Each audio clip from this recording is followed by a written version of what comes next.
जय जगन्नाथ सांगमाने नमस्कार। चलतु आज स्टोरी आरंभ करिबा। दश बंधु कली जुगरे भाई बोहू को देढ़शुर छुअंती नहीं काहींकी। श्रीक्षेत्र रे दुई भाईंक सहित महालक्ष्मी काहींकी पूजा पाआंती नहीं। रथ यात्रा रे लक्ष्मी नारायण कली को किए समाधान करती। तेबे दश बंधु आसतु जानिबा कौन रही एहार रहस्य।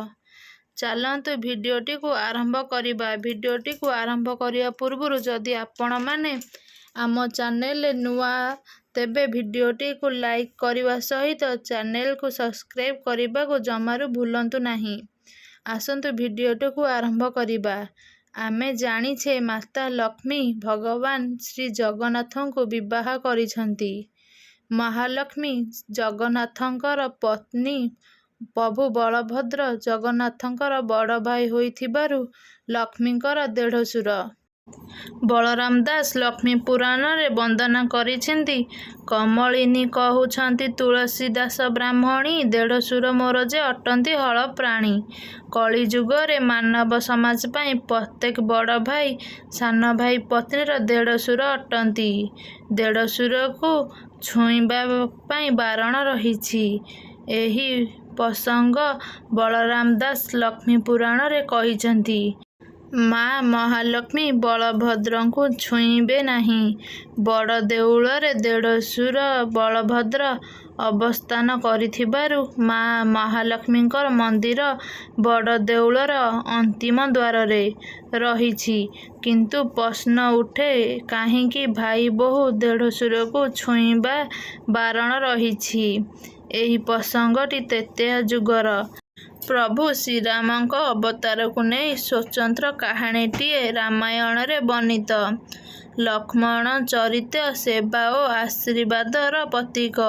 निद्रा देवी को आयत करी भाई श्रीराम माता सीता को रात्र समय सुरक्षा प्रदान करुथिबा लागी लक्ष्मण थिले से शेषनागंकर अवतार। वनवास अवधि काल रे लक्ष्मण माता सीता पाखे पाखे रहुथिले मध्य से केबे भाउज सीता मुख को दर्शन करि नथिले। सीता को छुई नथिले। बड़ भाई भाउज को इष्ट देवीर सम्मान देई 14 वर्ष वनवास अतिबाहित करथिले। सीता अग्नि परीक्षा समय रे बड़ भाई श्रीराम को लक्ष्मण कहिथिले मु जदि बड़ भाई होइथांती ए अन्याय आदेश विरुद्ध रे अस्त्र धरिबा को पछेई न थांती।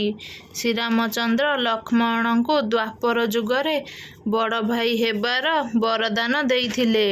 सेहीपरि आउ एक घटना अयोध्यार राजा श्रीरामचंद्र लक्ष्मण को आदेश देइथिले अशस्त्रा माँ सीता को घन बनानीर कोଳରେ छाड़ी देई आसिबाकू। एही आदेशर विरुद्ध रे लक्ष्मण प्रतिवाद करिथिले मु जदि बड़ भाई होइथांती तुमर एपरि अन्याय आदेश को मु पालन करबाकू बाध्य होई न थांती। श्रीरामचंद्र कली जुगरे लक्ष्मण को बड़ भाई हेबार वरदान देइथिले। अयोध्यार राजा प्रभु श्रीरामचंद्र आदेश रे लक्ष्मण आशस्त्रा माँ सीता को घन बनानीर कोଳରେ छाड़ी आसिबा समय रे माता सीता कहिथिले बाबू लक्ष्मण तुमर बड़ भाई रामचंद्र इच्छुक कल्पना को पूरण करिछंती। तुमे कली जुगरे बड़ भाई होई जन्म हेले मोर देढ़शुर हेब।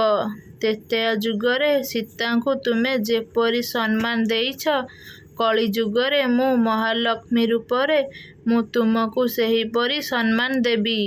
तुमे सीतांकर मुख को दर्शन करिनाह मु महालक्ष्मी रूपरे तुमर मुख को दर्शन करिबी नहीं। ओढ़ना भितरे मुह को लुचाई भाई बोहूर परिचय प्रदान करिबी।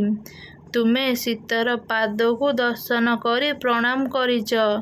ଲକ୍ଷ୍ମୀନାରାୟଣର କଳି ସମୟରେ ତୁମେ ବଳଭଦ୍ର ହୋଇ ଯେତେବେଳେ କଳି ସମାଧାନ କରିବ, ମୁଁ ମହାଲକ୍ଷ୍ମୀ ହୋଇ ତୁମ ପାଦ ଦର୍ଶନ କରିବି।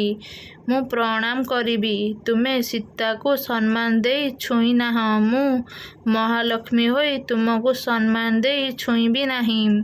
କଳିଯୁଗରେ ପ୍ରତ୍ୟେକ ଭାଇ ବୋହୂ ଦେଢ଼ଶୁରକୁ ଏହିପରି ଭାବରେ ସମ୍ମାନ ଦେବେ। ମୁଁ ଶ୍ରୀରାମ ପତ୍ନୀ ସୀତା ତୁମକୁ ଏହି ବରଦାନ ଦେଉଛି। ତ୍ରେତୟା ଯୁଗରେ ମା ସୀତା ଠାକୁରାଣୀ ଲକ୍ଷ୍ମଣଙ୍କୁ ଦେଇଥିବା ଏହି ବରଦାନ କଳିଯୁଗରେ ଏହି ପରମ୍ପରା ହୋଇ ବନ୍ଦନୀୟ ଭାତୃତ୍ୱରେ ଜୟଗାନ କରୁଛି। ଦେଢ଼ଶୁରକୁ ସମ୍ମାନ ଦେବା ଭାଇ ବୋହୂର କର୍ତ୍ତବ୍ୟ। ଏହି ପରମ୍ପରାକୁ ଅକ୍ଷୁଣ୍ଣ ରଖିବା ପାଇଁ ଭାଇ ବୋହୂ ଓଢ଼ଣା ଭିତରେ ମୁହଁ ଲୁଚାଇ ସମ୍ମାନ ଦେଇଥାନ୍ତି। ମା ମହାଲକ୍ଷ୍ମୀଙ୍କ ଆଦେଶରେ ଅନୁପ୍ରାଣିତ ହୋଇ ସମସ୍ତ ନାରୀ ସମାଜ ଶୃଙ୍ଖଳାରେ ହୋଇ ଦେଢ଼ଶୁରଙ୍କୁ ଛୁଅନ୍ତି ନାହିଁ। ତେବେ ଦର୍ଶକବନ୍ଧୁ, ଆଜିର ଏହି ପ୍ରସଙ୍ଗରେ ଆପଣମାନେ ଜାଣିପାରିଲେ ଭାଇ ବୋହୂ ଦେଢ଼ଶୁରକୁ ଛୁଅନ୍ତି ନାହିଁ କାହିଁକି? ଯଦି ଏହି ଭିଡ଼ିଓଟି ଭଲ ଲାଗିଥାଏ ତେବେ ଲାଇକ୍ କରିଦିଅନ୍ତୁ। ଏହିପରି ଭିଡ଼ିଓ ଆଗାମୀ ଦିନମାନଙ୍କରେ ଦେଖିବା ପାଇଁ ଆପଣଙ୍କ ପ୍ରିୟ ଚ୍ୟାନେଲକୁ ଏବେ ହିଁ ସବସ୍କ୍ରାଇବ୍ କରି ବେଲ୍ ଆଇକନ୍ ଉପରେ କ୍ଲିକ୍ କରିଦିଅନ୍ତୁ। ରହୁଛି, ଆଗାମୀ ଦିନ ଦେଖାହେବ ଏକ ସୁନ୍ଦର ଭିଡ଼ିଓ ସହିତ। ସେଥିପର୍ଯ୍ୟନ୍ତ ବିଦାୟ ଦିଅନ୍ତୁ। ଜୟ ଜଗନ୍ନାଥ, ନମସ୍କାର। ଭିଡ଼ିଓଟି ଯଦି ଭଲ ଲାଗିଥାଏ କମେଣ୍ଟ କରିବାକୁ ଜମାରୁ ବି ଭୁଲିବେନି।